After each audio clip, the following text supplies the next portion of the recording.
Salam Bapak Ibu Guru hebat. Perkenalkan, saya Syahri Ramadan, calon guru penggerak dari SMP Negeri Sip Kosi, Kabupaten Jayawijaya, Provinsi Papua Pegunungan. Salah satu bentuk aksi nyata dari pendidikan guru penggerak adalah diseminasi pembelajaran dan praktek baik. Kali ini saya melaksanakan kegiatan diseminasi di sekolah saya sendiri, yaitu SMP Negeri Sip Kosi. Kegiatan ini dilaksanakan pada tanggal 1 November 2023. Tujuan dari diseminasi adalah menyebarkan atau berbagi pengetahuan yang telah didapatkan pada saat pendidikan guru penggerak dan berbagi praktek baik yang telah saya lakukan. Adapun materi yang saya sampaikan pada kegiatan ini yaitu 1. Tentang filosofi pendidikan nasional Ki Hajar Dewantara. Yang kedua yaitu budaya positif. Yang ketiga, pembelajaran untuk memenuhi kebutuhan murid. Dan yang keempat, pembelajaran sosial dan emosional. Kegiatan diseminasi kita laksanakan bersamaan dengan pembentukan panitia Pasbeka. Peserta yang hadir ada 7 orang termasuk saya.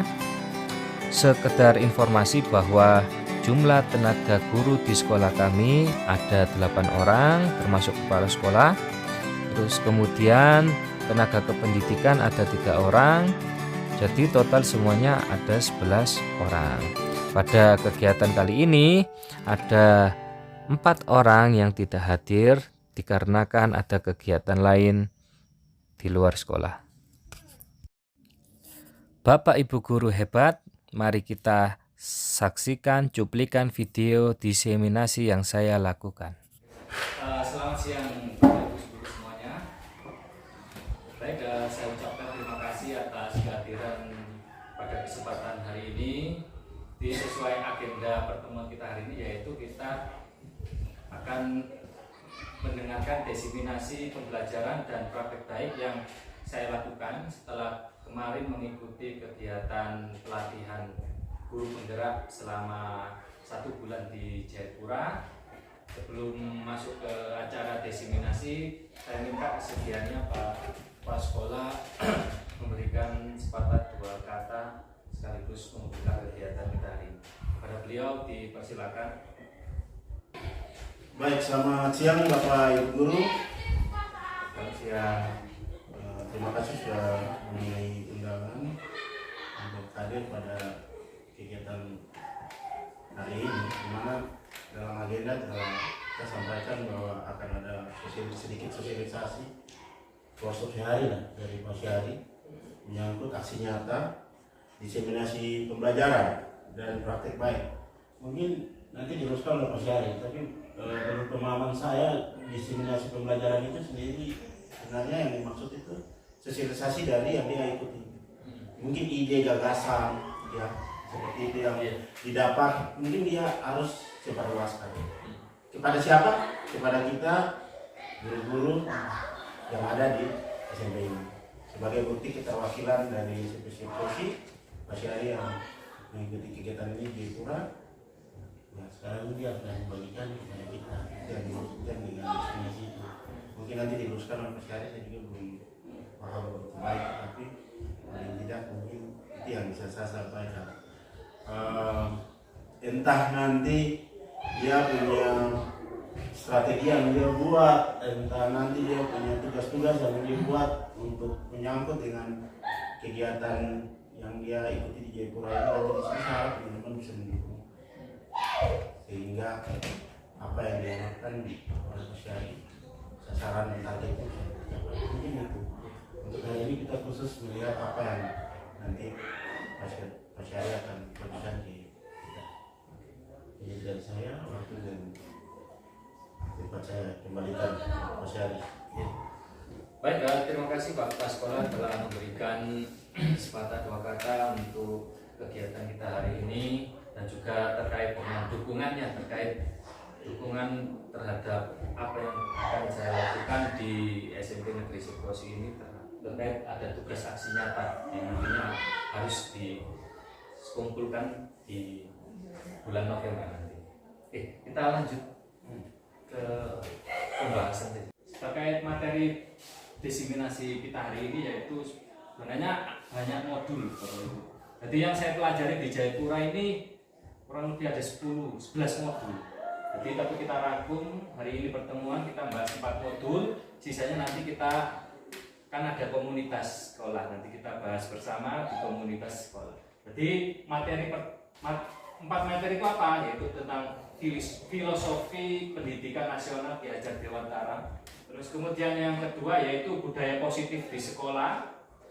Bagaimana kita mengembangkan budaya dan disiplin positif di sekolah. Terus kemudian pembelajaran untuk memenuhi kebutuhan murid. Jadi pembelajaran yang kita lakukan nantinya harus kita berfokus pada murid.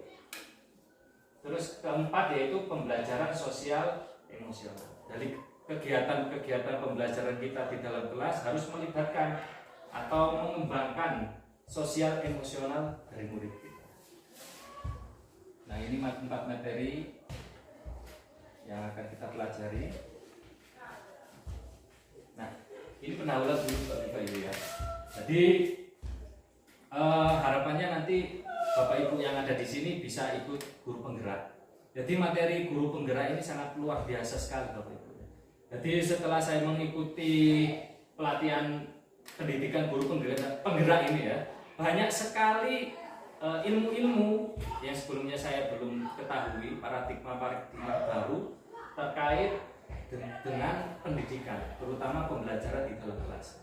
Jadi guru penggerak ini arahnya nanti Bapak Ibu menjadi pemimpin pembelajaran di kelas. Nah, ini setelah dan sebelum dan sesudah mengikuti calon guru penggerak ya, paradigma baru yang muncul.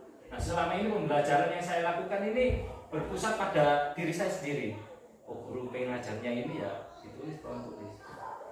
Nah, terus kemudian pembelajaran selama ini monoton, hanya menulis di papan tulis, terus kemudian anak-anak mencatat. Tapi setelah mengikuti ini ternyata ada paradigma baru bahwa pembelajaran ini harus berpusat pada murid ternyata, dengan memenuhi kebutuhan belajar murid.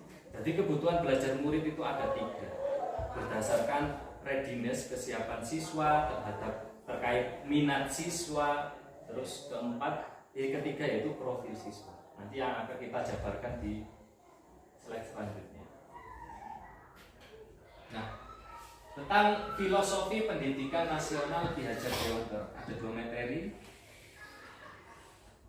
Nah, materi yang pertama, arti dan maksud pendidikan. Jadi Ki Hajar Dewantara menurut pengertian umum ya, pendidikan ini sebagai menuntun dalam hidup dan tumbuh berkembangnya anak. Dalam artian menuntun segala kodrat. Di dalam tubuh anak ini ada kodrat-kodrat pemberian dari Yang Maha Kuasa, baik itu kodrat alam maupun kodrat zaman. Jadi kodrat alam ini apa? Anak-anak yang lahir di pegunungan dengan kodrat daerah pegunungannya, kita bisa meningkatkan potensi mereka terkait dengan wilayahnya, terkait budayanya juga. Terus kemudian ada kodrat zaman juga. Jadi kita tidak memungkiri bahwa kita sudah masuk zaman teknologi industri 4.0 yang mana semua teknologi ini sudah berbasis TIK Bapak Ibu ya. Jadi Dewantara mengilustrasikan bahwa guru ini sebagai petani. Petani ini hanya bisa mengupayakan suburnya tanah saja, tidak bisa merubah kodrat padi yang tadinya padi berubah menjadi jagung, tidak bisa. Yang dilaksanakan di sekolah dengan tidak membuat peserta didik terpaksa dengan bimbingan dari guru-guru yang berlaku, dan pembelajaran kita semestinya harus di dalam ruang kelas. Dan Oke, baik, kita lanjut ke budaya positif Bapak. Sebenarnya ada 6 materi ya, jadi kita sekilas-sekilas saja. Ini tentang teori sedikit tentang budaya positif itu apa. Jadi budaya positif di sekolah ini perwujudan dari nilai-nilai atau keyakinan universal. Jadi ada nilai-nilai kebajikan universal Bapak Ibu ya. Tidak melihat agamanya apa, terus budayanya apa, itu ada nilai-nilai ya, yang kita pegang teguh. Terkait itu tanggung jawab, disiplin, itu kan nilai-nilai apa itu namanya? Nilai kebajikan universal. Nah, yang diwujudkan, diejawantahkan ke dalam kebiasaan sehari-hari pada warga lingkungan sekolah. Warga lingkungan sekolah ini semuanya ya, bukan hanya siswanya. Tapi dari siswa, guru, kepala sekolah, tenaga kependidikan juga terlibat semuanya dalam budaya positif. Masuk ke keyakinan. Nah, ini terkait keyakinan kelas yang apa itu namanya dibuat. Jadi Bapak Ibu wali kelas diusahakan masing-masing kelas membuat suatu keyakinan bersama untuk mewujudkan kelas yang mereka impikan. Jadi terkadang siswa ini ingin kelas yang nyaman, kelas yang apa? Mereka dilibatkan. Jadi ini mereka menempel stick note ini ya. Kita libatkan kesepakatan apa yang perlu kita buat supaya membuat kelas itu nyaman. Ketika melibatkan siswa sehingga ini ada proses tahapannya ya. Keyakinan kelas kita apa itu namanya libatkan siswa untuk usulan dari siswa, terus kemudian usulan-usulan itu kita saring, yang sama kita jadikan satu, terus kemudian kita ubah, intinya di sini. Terkadang anak-anak ini membuat suatu keyakinan atau peraturan ini menggunakan kalimat-kalimat negatif. Dilarang, nah, tidak boleh, nah itu usahakan jangan. Gunakan kalimat-kalimat positif.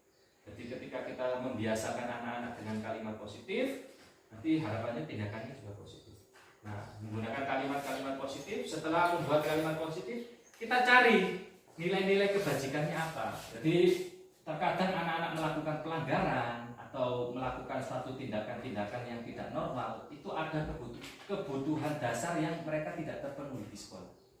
Jadi manusia ini ada 5 kebutuhan dasar. Yang pertama kebutuhan bertahan hidup. Jadi terkait kesehatan, rumah dan makanan. Ini mungkin kalau di sekolah mungkin tidak terlalu ya kalau bertahan hidup. Mungkin saja anak-anak tidak masuk sekolah itu karena ini salah satu faktor bertahan hidup. Mungkin kerja di kebun atau mungkin perekonomian keluarga kurang sehingga mereka harus membantu keluarga mereka. Nah, kita sebelum memvonis siswa harus cari tahu dulu sebenarnya siswa tidak masuk ini kenapa? Apakah ada kebutuhan dasar mereka yang tidak terpenuhi? Ya, itu. Salah satunya kebutuhan bertahan hidup. Terus kemudian kasih sayang dan rasa diterima. Jadi terkadang anak-anak ini membuat suatu kegiatan atau gerakan-gerakan tambahan supaya diperhatikan oleh temannya atau diperhatikan oleh guru. Nah, ini berarti dia kurang rasa kasih sayang sebenarnya. Jadi kebutuhan untuk memberi dan menerima kasih sayang dan kebutuhan untuk merasa menjadi bagian dari suatu kelompok. Terkadang ketika anak-anak tidak kurang kasih sayang atau tidak mendapatkan kasih sayang yang cukup dari orang tuanya, mereka biasanya cari perhatian di sekolah. Entah itu membuat gerakan-gerakan tambahan sehingga teman-temannya itu memperhatikan dia. Berarti sebenarnya dia kurang kasih sayang. Terus kemudian penguasaan ya. Kebutuhan ini meliputi keinginan untuk dianggap berharga. Terkadang anak ini kepingin, ini bu saya sudah bisa. Nah kita harus memberi apresiasi. Setiap tugas atau sesuatu yang diberikan ke siswa itu kita beri apresiasi ya. Supaya anak-anak ini dianggap apa yang sudah dilakukan ini berharga. Jadi siswa misalkan dalam kelas ribut sekali, mungkin ada faktor kesenangan yang belum mereka penuhi sehingga mencari kesenangan di dalam kelas, entah itu keributan dan sebagainya. Jadi kesenangan-kesenangan ini harapannya terpenuhi di kelas. Dengan cara apa? Bapak Ibu guru yang memenuhi dengan pembelajaran yang menyenangkan, dengan pembelajaran yang ada permainan-permainan sehingga kesenangan-kesenangan siswa terpenuhi, tidak mencari kesenangan yang lain. Nah, dalam penerapan segitiga restitusi, yang pertama ini ya, menstabilkan identitas. Kita tidak boleh langsung memarahi siswa kenapa kok tidak datang dan sebagainya. Kita awalnya tanya dulu penyebabnya. Kita cari penyebabnya kenapa. Terus kemudian ini validasi tindakan yang salah. Kita validasi ini tidak harus, kamu ini salah, tidak.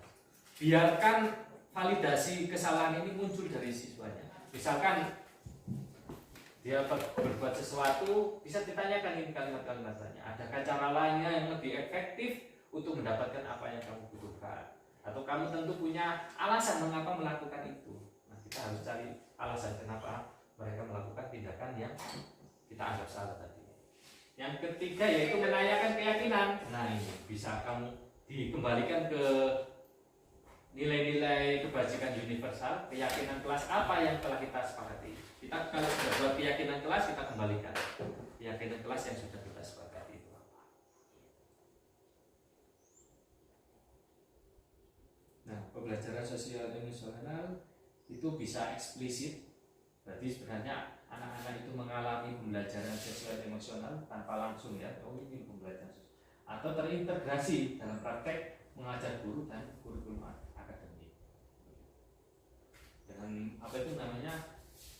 Ketika kita menanyakan perasaan siswa, sebenarnya siswa ini mempunyai kesadaran diri. Oh iya, diri saya sekarang sedang bahagia, menyadari kondisi dalam dirinya sendiri. Jadi yang sekarang yang ditekankan itu sosial emosional. Terus ketika diskusi kelompok, mereka mampu mengambil peran. Oh, kamu sebagai ketua kelompok, terus kamu nanti yang presentasi, mereka bisa membagi peran itu sehingga mereka mampu bertanggung jawab ketika mempresentasikan. Ya. Mungkin itu sedikit gambaran sebenarnya. Ya. Coba Pak, saya ada tadi pertanyaan sedikit. Ya. Coba kembali ke yang paling pertama tadi tentang diajar Dewantara tadi. Apa namanya? Filosofinya Ki Hajar Dewantara. Jadi yang materi yang Pak Guru dapatkan di bawah itu dia berpatokan pada filosofi untuk pendidikan nasional diambil dari Ki Hajar Dewantara. Terima kasih sekali Pak Syarif sudah membagikan ini kepada kita. Karena sebelumnya ya kita tahu kalau Ki Hajar Dewantara dengan dia punya filosofi itu ada 3 kalimat yang paling terkenal itu. Iya. Ingarso sing tulodo ya. Ingarso ing tulodo ing Tulodo ing madya mangkarso kemudian tuturian lah ya. Ya itu yang kedua. Dia dalam perjalanannya saya kaitkan tadi ya, ternyata memang banyak sekali yang sehingga dia menjadi filosofi pendidikan nasional. Lalu dia punya hubungan erat dengan guru penggerak itu sendiri. Jadi ya Pak, terima kasih sudah berikan sedikit tambahan wawasan lagi kita yang mungkin sudah mulai lupa-lupa ada sedikit kecerahan. Saya menyangkut yang kedua itu ada beberapa produk yang sudah dibuat di sekolah sebenarnya. Misalnya belajar dari guru yang kita bukan dari guru di sekolah tetapi petani ataupun pengusaha siapa yang mungkin dia punya ini kita sudah mencoba menerapkan dengan mengirim anak-anak untuk kita kan dulu pernah ada program untuk membuat batu bata karena melihat potensi daerah tanah di kita itu sudah dicoba cuman mungkin belum dioptimalkan saja. Nanti kita bisa aktifkan kembali kemudian ada terpal juga. Jadi itu yang saya lihat bahwa ternyata kita sudah buat belum dioptimalkan. Yang terakhir ya Pak Syarif, pertanyaan yang terakhir itu sebenarnya sederhana supaya mungkin bisa jadi motivasi buat teman-teman yang lain. Saya harap ini rekaman. Apa yang pertanyaan begini, apa yang memotivasi Pak Syarif sendiri mengikuti program bergerak ini sehingga mungkin itu bisa di-share untuk teman-teman. Mungkin di tahap berikut dulu ada niat untuk baik, itu pertanyaan saya. Iya baik, terima kasih Pak Sekolah terkait pertanyaan itu. Nah, menanggapi yang tadi ya, filosofi Ki Hajar tentang 3 kata-kata yang sering kita dengar ya, ing ngarso sung tulodo, ing madya mangun karso tuturi handayan. Jadi apa itu namanya, ing ngarso suntulodo, yang depan sebagai teladan, ing madya mangun karso. Jadi yang di tengah memberi semangat, ing tuturi handayani, itu yang bagian belakang sebagai pendorong. Kita juga sebagai guru harus sering merefleksi diri, harus meluangkan waktu untuk merenung pembelajaran apa yang cocok untuk murid kita ke depannya. Misalkan pembelajaran besok ini apa ya yang cocok untuk murid kita ya. Terkait dengan kolam terpal dan juga batu bata, nanti kita sudah lakukan itu, kita sudah menggunakan masyarakat sekitar untuk sebagai sumber belajar ya. Jadi mungkin kita lebih optimalkan lagi, mungkin kita undang juga orang dari pihak pabriknya sana sebagai pemateri. Ya, pemateri itu kan yang sekolahnya waktu itu pergi ke sana. Iya, pergi ke sana. Siswa ke sana. Mungkin kita akan coba untuk mereka yang datang ke sini memberi contoh apakah kualitas tanah di sini ini cocok dan sebagainya. Terkait dengan motivasi Bapak Ibu. Jadi itu pertanyaan pertama loh yang ketika Bapak Ibu mengikuti guru penggerak ya. Motivasi pertama. Jadi motivasi saya ini ada dua sebenarnya. Motivasi yang pertama yaitu pasti sebagai guru harus senantiasa belajar.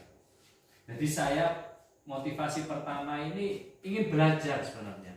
Karena sekilas saya dengar dari teman-teman yang ikut guru penggerak bahwa materinya sangat bagus terkait dengan pembelajaran. Memang saya rasa ingin tahunya tinggi. Jadi ada sesuatu yang baru saya pengen coba ikut. Ada apa sih sebenarnya? Kenapa sampai angkatan ke-11 ya? Terakhir ini angkatan ke-11. Kenapa berlanjut sampai? Apa itu namanya? Programnya. Berarti kan ada sesuatu yang luar biasa dalamnya itu. Makanya saya ikut. Yang kedua, motivasi yang kedua yaitu supaya namanya guru penggerak. Kita kan sebagai apa ya, generator untuk menggerakkan teman-teman guru yang lain untuk bisa senantiasa belajar lah, untuk menggerakkan teman guru. Terus apa itu namanya, memberi teladan, contoh-contoh sehingga ada ketertarikan untuk orang lain ini tergerak. Jadi mulai dari tergerak, bergerak dan menggerakkan. Mungkin itu Pak Kepala Sekolah terkait motivasi saya ini. Ada dua lagi. Ya, jadi ya bisa jadi apa itu? Harapan saya itu sebenarnya sederhana sekali. Sehingga jadi motivasi buat teman-teman itu, kita bisa meningkatkan mengikuti kegiatan itu. Tujuannya bagaimana supaya kita meningkatkan pelayanan. Pelayanan untuk pendidikan itu kepada peserta didik itu yang saya paling sangat inginkan dari semua teman-teman guru bagaimana program bisa jadi merubah sesuatu untuk lebih baik. Itu kan positif sekali. Tapi motivasi apa yang menjadi dasar untuk para guru yaitu merubah itu sebenarnya. Saya untuk meningkatkan mutu pelayanan pendidikan di sekolah. Mungkin jangan jauh-jauh. Paling utama mungkin kita bisa buat di rumah dulu. Kita anak-anak lalu kita punya siswa-siswa itu yang sangat baik menurut saya. Mungkin itu saja yang saya rasa paling penting dari sehingga mungkin bisa jadi contoh buat teman-teman, motivasi baru buat teman-teman angkatan 12 nanti akan dibuka. Jadi ya silakan. Nanti kita tidak tahu nanti Pak Alvin atau Pak Ibu Yuli, Pak Samuel, jadi serta ini jadi pengalaman. Mungkin nanti kalau ditunjuk, sudah ada ini dari Pak bekal sedikit dari Pak Syarif. Demikian kegiatan diseminasi pembelajaran dan praktek baik yang telah saya lakukan. Semoga menginspirasi Bapak Ibu guru sekalian. Terima kasih. Salam Bapak Ibu guru hebat.